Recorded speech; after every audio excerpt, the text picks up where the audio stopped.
Did you know that people tend to fall in love with those who match their intellectual level? It's true. If someone thinks they're dealing with someone who's too immature or too far ahead of them intellectually, they might lose interest.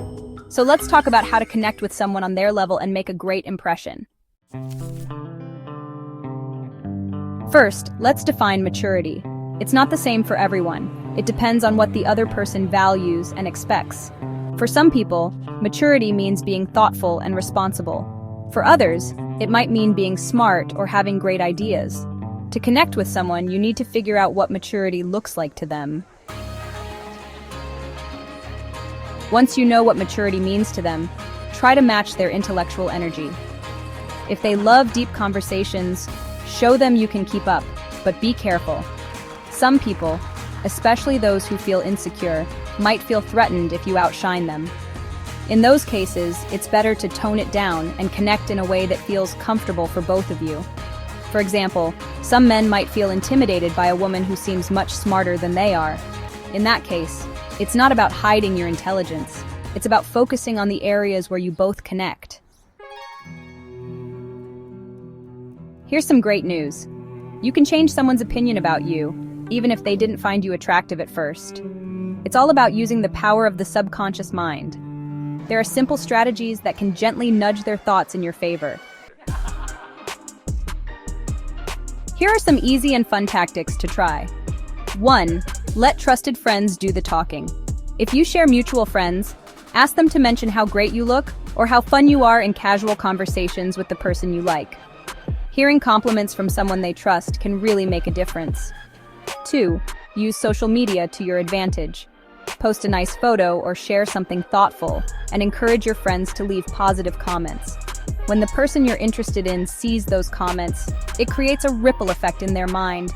If others find you amazing, they'll start to wonder if they should too. 3. Share compliments naturally. If someone gave you a nice compliment, share it casually. For example, a coworker said my new haircut looks great. I didn't even notice until they mentioned it. This shows you're admired by others without sounding boastful. Here's a fun trick. Be a little playful about how great you are. For example, you could say, "Wow, I think I'm having a really good hair day.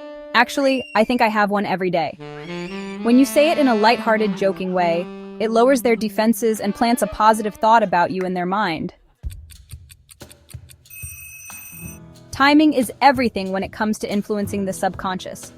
People are most open to new ideas when they're relaxed, like right after they wake up or before they go to bed. If you want to share a positive story or comment about yourself, choose these moments for maximum impact.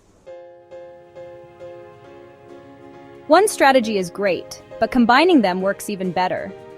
Use subtle compliments, social proof, and playful humor to create a well-rounded impression. The more ways you engage their subconscious mind, the more they'll start to see you in a positive light. Remember, the key to raising your charm score is to stay genuine, while being thoughtful about how you present yourself. These strategies work best when your intentions are honest and you're just being the best version of yourself. So go ahead, try these tips and see how they work for you. And don't forget, building connections takes time, so be patient and enjoy the process. See you next time. Follow for more tips on connection, confidence, and raising your charm score.